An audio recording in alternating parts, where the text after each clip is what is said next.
കല്യാണ വീടുകളിൽ എന്തെല്ലാം പേക്കൂത്തുകളാണ് റബ്ബേ നടക്കുന്നത്. എന്തേ ഇവിടെ ഉത്തരവാദിത്തപ്പെട്ടവർ മൗനം ദീക്ഷിക്കുന്നത്? വല്ലാത്ത കഷ്ടം തന്നെ.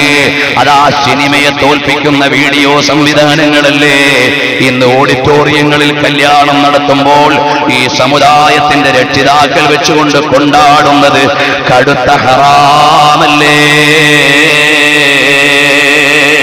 പുതിയ പെണ്ണൊരുങ്ങുന്നതും പുതിയാപ്പള വന്ന് പാല് കൊടുക്കുന്നതും പുതിയ പെണ്ണിന്റെ ഉമ്മയിരുന്ന് ആടുന്നതും ടിവിയിലൂടെ ഓഡിറ്റോറിയത്തിന് മുമ്പിൽ കാണിച്ചിട്ട് അനാചാരത്തിന് കൂട്ടുനിൽക്കുന്ന ഉമറാക്കളെ, അത് വ്യാപകമാകുന്ന മിണ്ടാതിരിക്കുന്ന ഖതീബുമാരെ,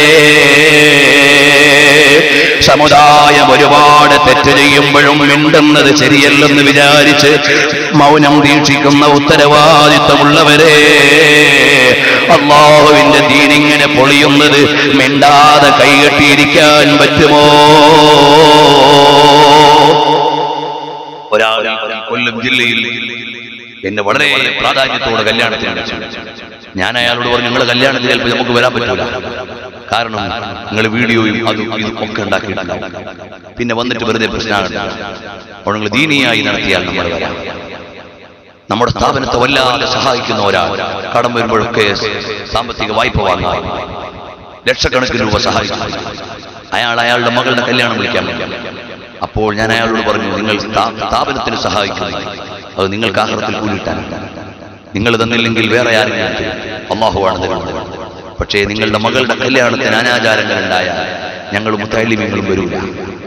നിങ്ങളോട് ദീന് പറഞ്ഞു തരൽ ഞങ്ങളുടെ ബാധ്യതയാണ്. നിങ്ങളോട് വലിയ സ്നേഹമുള്ളതുകൊണ്ട് നന്നായി ദീന് പറഞ്ഞു, അതുകൊണ്ട് നിങ്ങൾ കല്യാണത്തിന് ദീനിയായ ചിട്ടയിൽ നടത്തിയാൽ ഞങ്ങൾ വരും.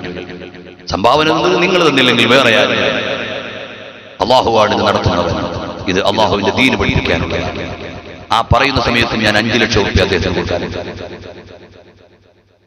നന്നായി അദ്ദേഹത്തോട് പറഞ്ഞു കൊടുത്തു. എന്നിട്ടും അദ്ദേഹത്തിന് കൊടുക്കാനുള്ള സംഖ്യ കല്യാണത്തിന് മുമ്പ് കൊടുക്കേണ്ട സമയത്ത് അൽഹംദുലില്ലാഹ് ആ സഹോദരൻ നല്ല ദീനിയായ ചിട്ടയിൽ വിവാഹ ചടങ്ങ് നടന്നു. ഇങ്ങനെ പറഞ്ഞാൽ ആളുകൾ ഉൾക്കൊള്ളും. പക്ഷേ പറയേണ്ട ആളുകൾ മൗനം ദീക്ഷിക്കുകയാണ്. വല്ലാത്ത കഷ്ടമാണ്.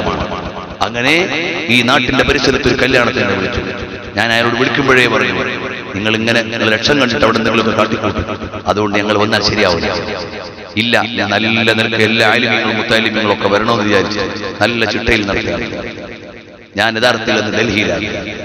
ഇയാളുടെ ക്ഷണം കൊണ്ട് അവിടുന്ന് തന്നെ ഈ കല്യാണത്തിന് പ്രത്യേകിച്ച് എന്റെ കൂടെ സിയാറത്ത് ചെയ്യുന്ന മുത്തഅല്ലിമീങ്ങളെല്ലാം അവിടെ നിർത്തിയിട്ട് ഞാൻ പോകുന്നു. ഒരു ട്രെയിനിൽ പിന്നീട് പോരട്ടെ, നമുക്ക് കല്യാണത്തിലെത്താൻ.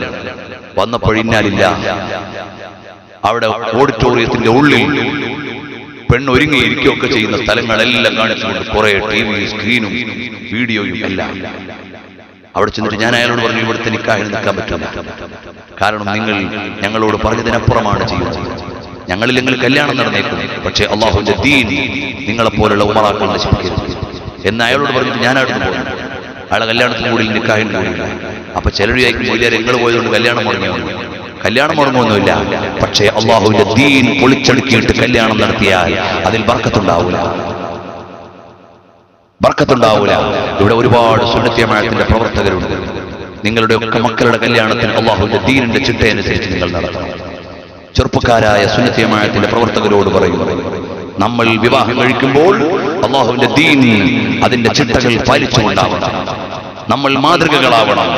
അല്ലാഹു നിഅമത്ത് നൽകിയതിൽ അവനോട് ശുക്ർ ചെയ്തുകൊണ്ട് നല്ല ദീനിയായ കല്യാണ ചടങ്ങുകൾ ആളുകൾക്ക് കാണിച്ചു കൊടുക്കണം. അതിനാണ് നമ്മൾ സുന്നത്ത് ജമാഅത്തിന്റെ പ്രവർത്തകരായത്, SYS-കാരായത്, SSF-കാരായത്. ഇനി ആ സംഘടനയിൽ ഒന്നുമില്ലാത്ത നല്ല ദീനിയായി ജീവിക്കുന്ന ഒരു കൂട്ടത്തിൽ അല്ലാഹു തആല നമ്മളെല്ലാവരെയും സ്വീകരിക്കുമാറാകട്ടെ.